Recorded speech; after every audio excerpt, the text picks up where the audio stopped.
Hi guys, welcome back to Sustain Daily Podcasts. I hope you all are safe and healthy both physically and mentally.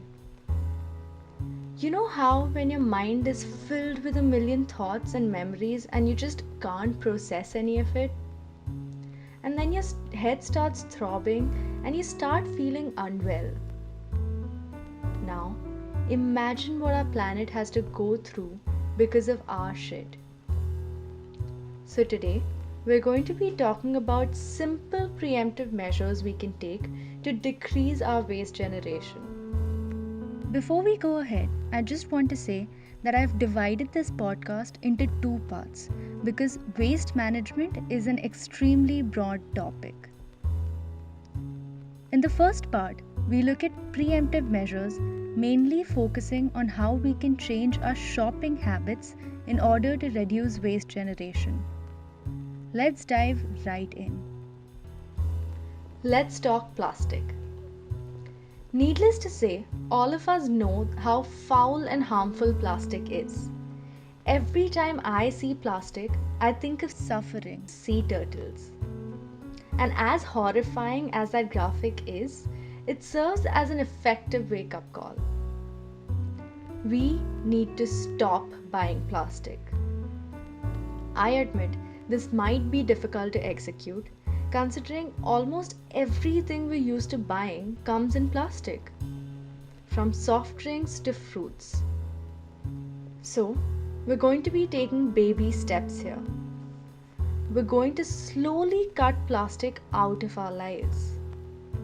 It's almost like a bad habit we're trying to change. First, let's talk about single-use plastic.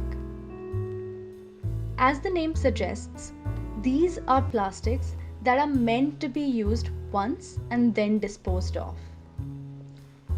It can be found in our everyday plastic bags, soft drink bottles and caps, sachets, food wrappers of chocolates, chips, etc.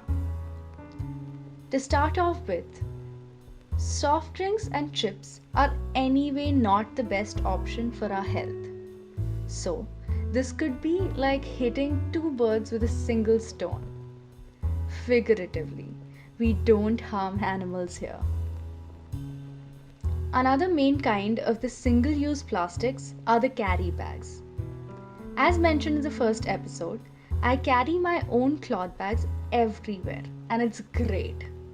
But I'm sure there's still going to be quite a few plastic bags at home, especially if you shop online, which we're going to talk about later. What I like to do with my existing collection of bags and plastic pouches I get my stuff in is use them as dustbin bags. The smaller bags work great for the dustbin in my room, while the bigger ones cover the big home dustbins.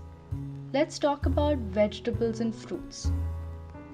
Instead of buying from a big retail grocery chain like a D-Mart or Spencer's or Reliance Fresh, etc., we should get them from our local vendors.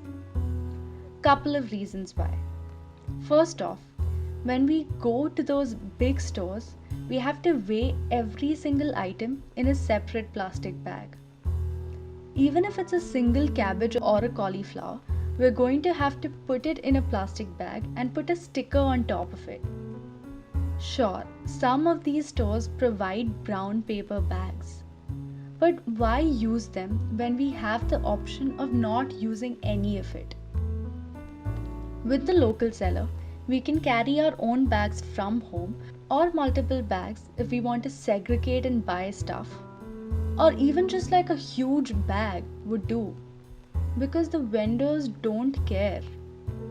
Now, you might be thinking that the big stores have a wider selection of fruits and veggies and they look better quality.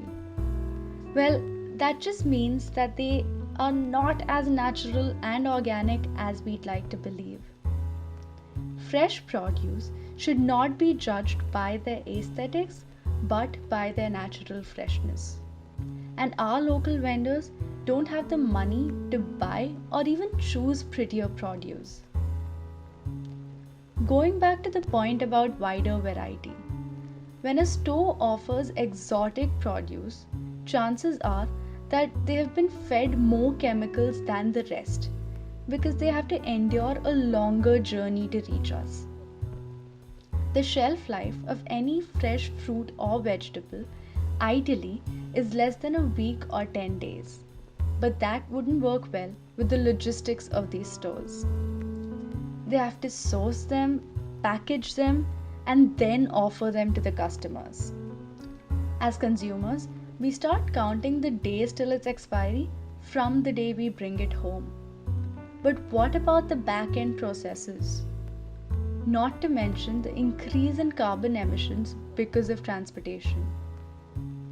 Oh, and most of these fancy looking stores like to pack these products in single use plastic wraps. Even bananas. And that's bananas. I mean, the nature packs it for us. Let's take 2 steps back and talk more about big retail stores. I don't know about you, but I love going grocery shopping. Back in Mumbai, my roommates and I used to make trips to Hypercity for fun. Even if we needed 2 things, we would go to the store and, as you can guess, come out with 10 other unnecessary buys. These stores have that effect on people. It's like a wonderland filled with 10 options for every single item. And they're designed to make you spend more time in the store. They will place 2 complementary items like bread and butter in 2 completely different rows so that the customer is forced to cover a wider floor and is exposed to more products. Even the baskets are bigger, so you feel the need to keep filling it up to cover as much of it as possible. Also, I'm not going to ignore how the media has glorified splurging while grocery shopping, or any shopping for a matter of fact. We need to break out of the spell of retail therapy cast on us by the capitalist society. How we can do so is with a lot of willpower and a tiny list. Make a list of the items you need before you venture out and stick with it. Don't walk around aimlessly browsing every shelf in the store. It's going to save you a lot of time as well. Speaking of shopping, I prefer buying things offline. Again, it's easier said than done with the increase in availability of everything online, from medicines to grocery. The points made earlier all hold true here as well. To quickly sum it up: 1. More transportation required, which means more fuel will be used. 2. Way more resources are used in packaging, especially plastic. 3. Because everything is available online, browsing becomes easier and we'd end up buying more items than necessary.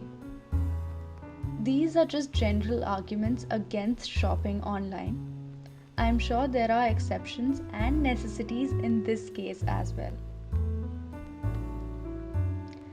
Second-hand products are a great option, not only for the environment but also for our pockets. Over the years, with the increase in disposable income, second-hand products have adopted a negative connotation. A lot of people tend to judge second-hand products only from an affordability lens and not that of a lifestyle. OLX is a great platform that all of us should explore. I have decided the order in which I'm going to be shopping from now on. First, I'm going to look for what I need in second-hand products. If that fails, I'll try to find a sustainable alternative. And if I can't find anything, I'm going to buy the most eco-friendly one. Okay, one last thing about shopping: bulk buying. This point is not contradictory to the one about splurging.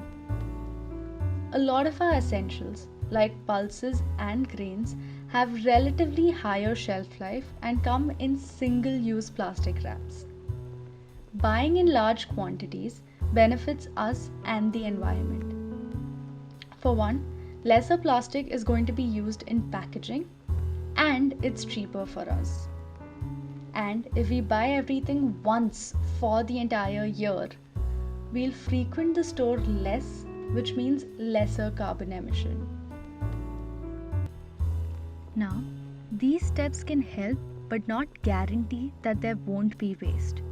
Stay tuned to understand what can be done off the waste we have already produced or accumulated over the years. Take care and stay safe.